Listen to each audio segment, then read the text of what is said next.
Alright, welcome guys. This is my overview of the Pentax 645 medium format SLR system.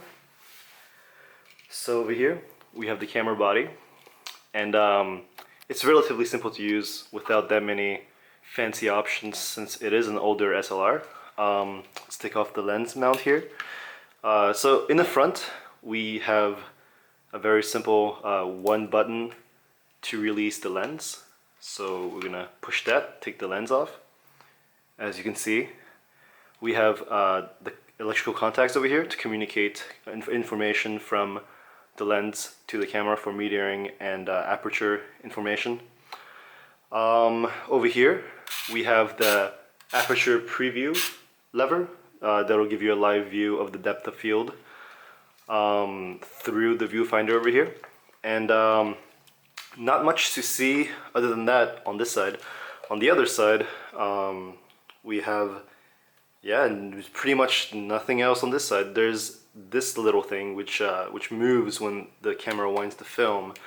I don't have any film loaded in here, but this camera does take 120 film as well as 220 film. Right now I've got a 220 cassette loaded in here. Let's take that off, check it out.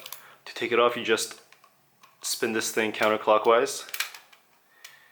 And this is the cassette.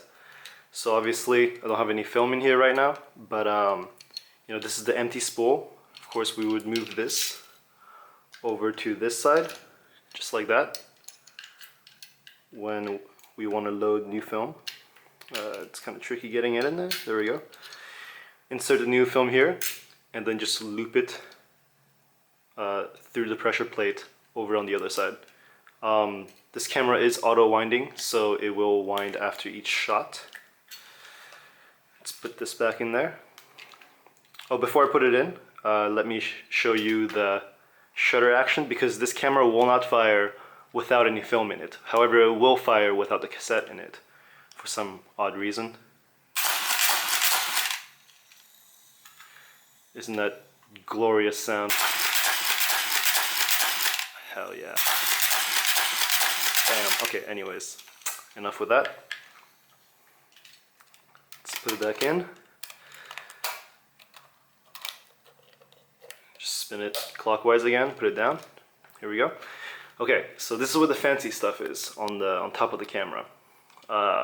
It's relatively simple still. So over here we have the on-off switch, obviously. Again, these cameras don't take that much power on standby, so you can just leave it on. I like never turn it off. Over here we have the exposure compensation dial, and use these two up and down arrows to adjust everything. So exposure compensation. Over here we have the mode dial, and you switch that from the ISO button, excuse me. And so you press it down, and then you use the up and down arrows to switch your film's ISO or ASA speed, whatever, they're the same thing. Over here we have the mode dial. This toggles between aperture, shutter speed, and program mode. That's the word I was looking for. Let's see. Over here we have the LED light button. This button, I actually don't know what it does, but it's not very important. Over here we have the continuous to single. There we go, switch. Over here is an S, and then we switch it back to C. Usually leave it at S, of course, because you're shooting medium format film. You're gonna blow through that roll real fast if you shoot continuous on this thing, and it is pretty fast for an old medium format camera like this. Let's put the lens back in, prevent the camera from getting dust in there. And of course, to put the lens in, you just align this red dot with this red dot right here. Twist it, nice and secure.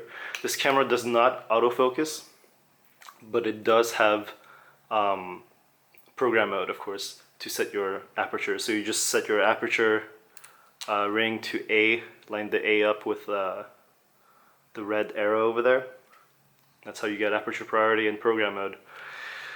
And let's see what else. Oh yeah, on the bottom. Okay, so this little thing is how you remove the grip. You just take a penny to it, or a nickel or whatever. Lefty loosey, righty tighty. You guys know that. This is how you release the batteries from the battery holder by pulling down on this. This little switch here. Here we go. Takes 6 AA batteries. Nice and easy to find these days. None of that fancy CR4 stuff or whatever, CR33 or LR44, expensive ass old batteries. And that's pretty much it. Of course, we have your standard tripod socket over here. And the viewfinder, let's see if we can look through it.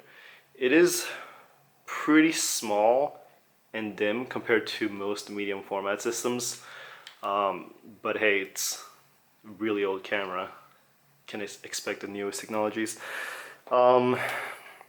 So right now I have a 55mm f2.8 lens mounted on this beast. Gives pretty good bokeh, but this lens, even better bokeh, 75mm 2.8. Of course, with the narrower, with the longer focal length, the shallower the depth of field. There's all those like fancy focal length depth of field calculators. You can punch that in and see for yourself. Of course, with a medium format sensor, it gives you a shallower depth of field as well, or better bokeh. This is the 45 to 85 autofocus zoom lens. It's a constant f4.5 throughout the range. It will not autofocus on this body because this is not an autofocus body. The 645N is an autofocus body. The 645 is not. And as you can see, nice and clear glass. Over here we have the whatever you call it, the range window, focusing range window. Yeah, guys, all of this is currently for sale. I'm selling all of this because it is far too heavy and I do not use it. For $660 for the whole kit, guys. So if that is something that would interest you, just give me a comment below, and have a nice day.